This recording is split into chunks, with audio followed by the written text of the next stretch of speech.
Hello दोस्त, आप लोग कैसे हैं? आशा करते हैं आप लोग बहुत अच्छे होंगे। चलिए हम लोग हिंदी की क्लास में आज समास को देखते हैं।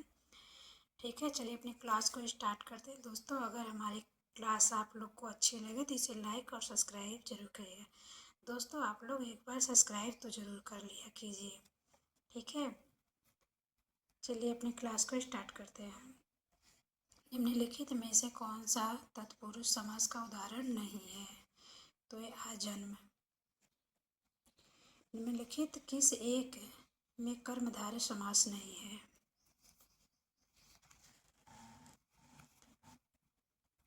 लड़का भूख से अधमरा हो गया था।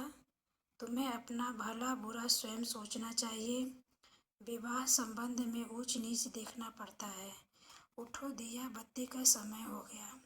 तो कौन सा इसमें नहीं होगा वो आपको छांटना है। तो इसमें आपका पहला होगा।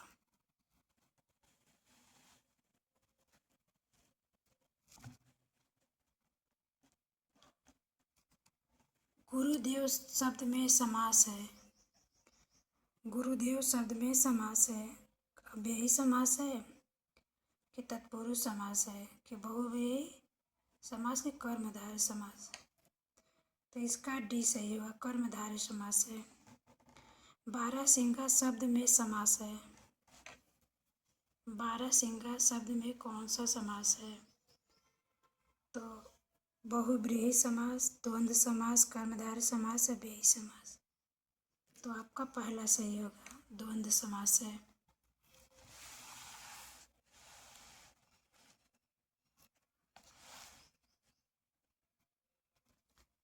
कर्मधारय समास का उदाहरण क्या है?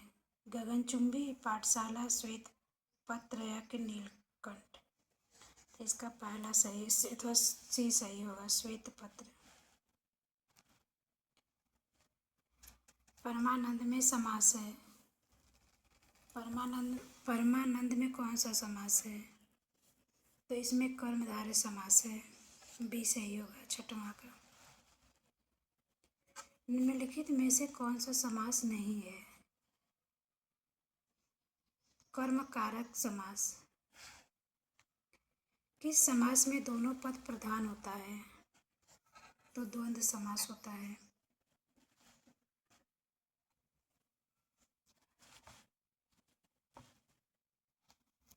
किस समास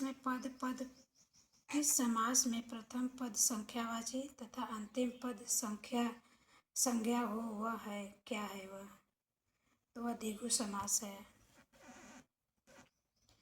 महाजन शब्द में समास है।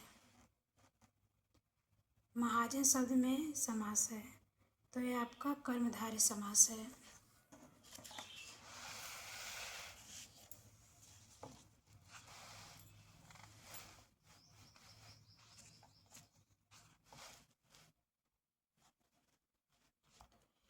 जिसमें कोई पद प्रधान नहीं होता तथा अन्य अर्थ प्रधान होता है वह होता है बहुव्रीहि समास। जलमग्न शब्द में समास होगा तो आपका तत्पुरुष समास होगा। वज्रपाणी शब्द में कौन सा समास है? तो इसका बी हो जाएगा, बहुव्रीहि। पंचवटी शब्द में समास होगा, कौन सा होगा इसका? तो इसका डी होगा, द्विगु समास। सुनीता के बच्चे घास फूस की तरफ बढ़ रहे हैं। उपयुक्त में प्रयुक्त घास फूस शब्द में समास होगा तो आपका द्वंद्व समास होगा।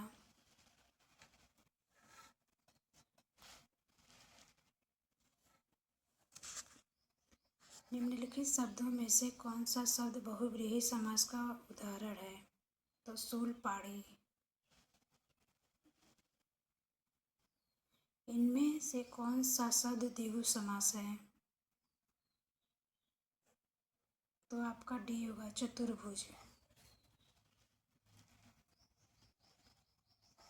प्रतिदिन शब्द में समास होगा, अव्ययी भाव समास होगा।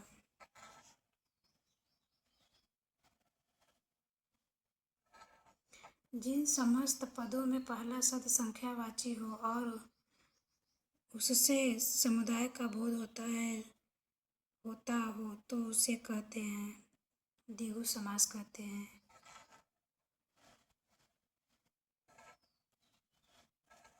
जिसमें पहला शब्द विशेषण हो और दूसरा शब्द विशेष्य तो उसे कौन सा समास कहेंगे?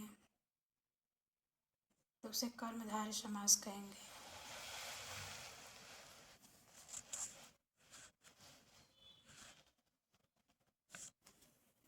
जिस समास में दूसरा शब्द प्रधान रहता है उसे कहा जाता है तत्पुरुष समास। कृष्ण और सुदामा गुरु भाई थे, रेखांकित में समास है। तो आपका भी सही होगा तत्पुरुष समास। लड़की चौलड़ी पहने हैं, रेखांकित में समास है। 23 का पहला होगा द्विगु समास। जिस समास के दोनों ही पद प्रधान हो उसे कहते हैं द्वंद्व समास। जिस समास में पहले या बाद का कोई भी पद प्रधान नहीं होता उसे कहते हैं तो उसे बहुव्रीहि समास कहते हैं।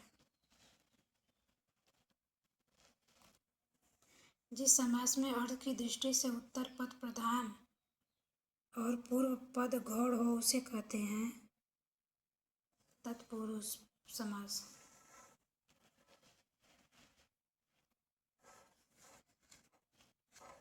यथाशक्ति में कौन सा समास होगा?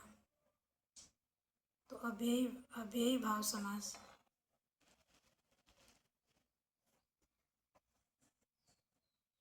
धनुर्बाण में किस तरह का समास है? तो द्वंद्व।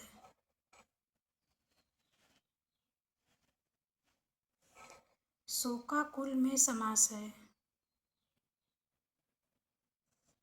तत्पुरुष।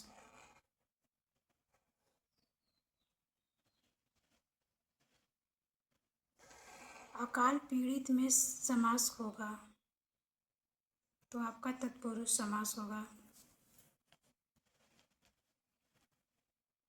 जय पराजय में कौन सा समास है? तो आपका द्वंद्व समास होगा। दोस्तों आज की क्लास में यही तक। अगली क्लास में आगे का क्वेश्चन लेकर हम फिर मिलेंगे आप लोगों से हिंदी का समास में। दोस्तों हमारी क्लास आप लोग को पसंद आए तो इसे लाइक और सब्सक्राइब करके ज़रूर जाइएगा। दोस्तों मेरी छोटी सी प्रयास है, अगर मेरे प्रयास को आप लोग सपोर्ट करेंगे तो शायद एक सक्सेस हो सके।